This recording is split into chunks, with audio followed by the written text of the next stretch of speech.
ಮಹಿಳಾ ವಿಶ್ವಕಪ್ ಗೆದ್ದು ಬಾ ಟೀಮ್ ಇಂಡಿಯಾ. ಭಾರತೀಯ ಮಹಿಳಾ ಕ್ರಿಕೆಟ್ಗೆ ಈಗ ಉತ್ಕರ್ಷ ಕಾಲ. ಪುರುಷರಂತೆ ಮಹಿಳಾ ತಂಡದವರು ಕ್ರಿಕೆಟ್ನ ಎಲ್ಲ ಪ್ರಕಾರಗಳಲ್ಲಿಯೂ ಪಾರಮ್ಯ ಮೆರೆದು ಇದೀಗ ಚೊಚ್ಚಲ ಏಕದಿನ ವಿಶ್ವಕಪ್ ಗೆಲ್ಲುವ ಹೊಸ್ತಿಲಲ್ಲಿದ್ದಾರೆ. ಪುರುಷರ ತಂಡ 2 ಬಾರಿ ಏಕದಿನ ವಿಶ್ವಕಪ್ ಗೆದ್ದಿದೆ. ಈಗ ವಿಶ್ವಕಪ್ನಲ್ಲಿ 3ನೇ ಬಾರಿಗೆ ಹರ್ಮನ್ ಪ್ರೀತ್ ಪಡೆ ಫೈನಲ್ ಪ್ರವೇಶಿಸಿ ಅದ್ವಿತೀಯ ಸಾಧನೆಗೈದಿದೆ. ಭಾರತೀಯ ಮಹಿಳೆಯರ ಐತಿಹಾಸಿಕ ಕಪ್ ಗೆಲುವಿಗೆ ಇನ್ನು ಒಂದು ಹೆಜ್ಜೆ ಬಾಕಿ ಇದೆ. ಹೀಗಾಗಿ ಕೋಟ್ಯಾಂತರ ಭಾರತೀಯರ ಚಿತ್ತ ಭಾನುವಾರ ನವಿ ಮುಂಬೈನಲ್ಲಿ ನಡೆಯಲಿರುವ ಕುತೂಹಲಕರ ಅಂತಿಮ ಪಂದ್ಯದತ್ತ ನೆಟ್ಟಿದೆ. ಭಾರತದಲ್ಲಿ ನಡೆದಿರುವ ಮಹಿಳಾ ವಿಶ್ವಕಪ್ನಲ್ಲಿ ಭಾರತ ತಂಡ ಹಲವು ದಾಖಲೆಗಳನ್ನು ಬರೆದಿದೆ. ಗುರುವಾರ ನಡೆದ ನಿರ್ಣಾಯಕ ಸೆಮಿಫೈನಲ್ನಲ್ಲಿ ಬಲಿಷ್ಠ ಆಸ್ಟ್ರೇಲಿಯಾ ತಂಡಕ್ಕೆ ಸೋಲುಣಿಸಿ 3ನೇ ಬಾರಿ ಅಂತಿಮ ಸುತ್ತು ಪ್ರವೇಶಿಸಿದೆ. ಆಸೀಸ್ ನೀಡಿದ 338 ರನ್ಗಳ ಬೃಹತ್ ದಾಖಲೆಯನ್ನು ಚೇಸ್ ಮಾಡಿ ಗೆಲ್ಲುವುದೆಂದರೆ ಸಾಮಾನ್ಯ ಸಾಧನೆಯೇ?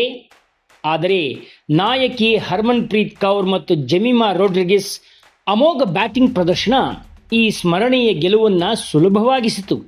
ವಿಶ್ವಕಪ್ ನಾಕೌಟ್ನಲ್ಲಿ 300ಕ್ಕೂ ಅಧಿಕ ರನ್ ಗುರಿಯನ್ನು ಯಶಸ್ವಿಯಾಗಿ ಚೇಸ್ ಮಾಡಿದ ಮೊದಲ ತಂಡವೆಂಬ ಕೀರ್ತಿಗೂ ಭಾರತ ಪಾತ್ರವಾಗಿದ್ದು ವಿಶೇಷ. ಭಾರತವನ್ನು ಸುಲಭವಾಗಿ ಮಣಿಸಬಹುದೆನ್ನುವ ಆಸ್ಟ್ರೇಲಿಯಾ ತಂಡ ಲೆಕ್ಕಾಚಾರವನ್ನು ಅತಿಥೇಯರು ವೀರೋಚಿತ ಆಟ ತಲೆ ಕೆಳಗಾಗಿಸಿತು. ಸದ್ಯದ ವಿಶ್ವಕಪ್ ಭಾರತಕ್ಕೆ ಪ್ರತಿಷ್ಠೆಯ ಟೂರ್ನಿಯಾಗಿದೆ. ಈವರೆಗೆ 2 ಬಾರಿ ಫೈನಲ್ ಪ್ರವೇಶಿಸಿದ್ದ ಭಾರತ ಚಾಂಪಿಯನ್ ಆಗಲು ಸಾಧ್ಯವಾಗದೆ ರನ್ನರ್ ಅಪ್ ಆಗಬೇಕಾಯಿತು. ಈಗ 3ನೇ ಬಾರಿ ಅದಕ್ಕೆ ಅಗ್ನಿ ಪರೀಕ್ಷೆ. ಇದರಲ್ಲಿ ಹರ್ಮನ್ ಪ್ರೀತ್ ಪಡೆ ಗೆದ್ದೇ ಗೆಲ್ಲುವ ಆತ್ಮವಿಶ್ವಾಸ, ಶುಭ ಹಾರೈಕೆ ಕೋಟ್ಯಾಂತರ ಭಾರತೀಯರದ್ದು. ಜಗತ್ತಿಗೆ ಕ್ರಿಕೆಟ್ ಆಟವನ್ನು ಪರಿಚಯಿಸಿದ್ದು ಬ್ರಿಟಿಷರು.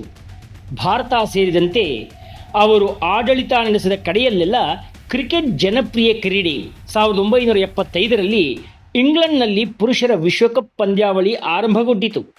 ವಿಶೇಷವೆಂದರೆ ಅದಕ್ಕೂ ಮುಂಚೆಯೇ 1973ರಲ್ಲಿ ಮಹಿಳಾ ವಿಶ್ವಕಪ್ಗೂ ಚಾಲನೆ ಸಿಕ್ಕಿದೆ.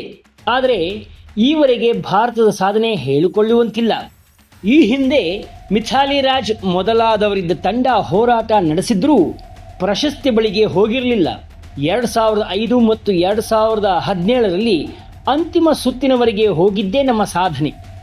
ಇದು ಬಿಟ್ಟರೆ ಭಾರತ 3 ಬಾರಿ ಏಷ್ಯಾ ಕಪ್ ಕಿರೀಟವನ್ನು ಧರಿಸಿದೆ. ಈ ಪ್ರಶಸ್ತಿಯ ಬರ ಈಗಲಾದರೂ ನೀಗೀತೆ ಎಂಬ ಕುತೂಹಲ ಎಲ್ಲರಲ್ಲಿದೆ. ಈ ಬಾರಿಯ ತಂಡದಲ್ಲಿ ಹರ್ಮನ್ ಪ್ರೀತ್ ಕೌರ್, ಸ್ಮೃತಿ ಮಂಧಾನ, ರಿಚಾ ಘೋಷ್, ದೀಪ್ತಿ ಶರ್ಮಾ ಮೊದಲಾದ ಆಕ್ರಮಣಕಾರಿ ಬ್ಯಾಟ್ಸ್ಮನ್ಗಳು, ಮಾರಕ ಬೌಲರ್ಗಳೂ ಇದ್ದಾರೆ. ಮತ್ತೊಂದೆಡೆ ಅಂತಿಮ ಹಂತ ತಲುಪಿರುವ ದಕ್ಷಿಣ ಆಫ್ರಿಕಾಗೂ ಇದು ಸವಾಲಿನ ಪಂದ್ಯ. ಆದರೆ ತವರಿನ ಪ್ರೇಕ್ಷಕರ ಬೆಂಬಲ ಮತ್ತು ಉತ್ತಮ ಲಯ ಮುಂದುವರಿಸಿದ್ದಲ್ಲಿ ಭಾರತಕ್ಕೆ ಗೆಲ್ಲುವುದು ಕಷ್ಟವೇನಲ್ಲ.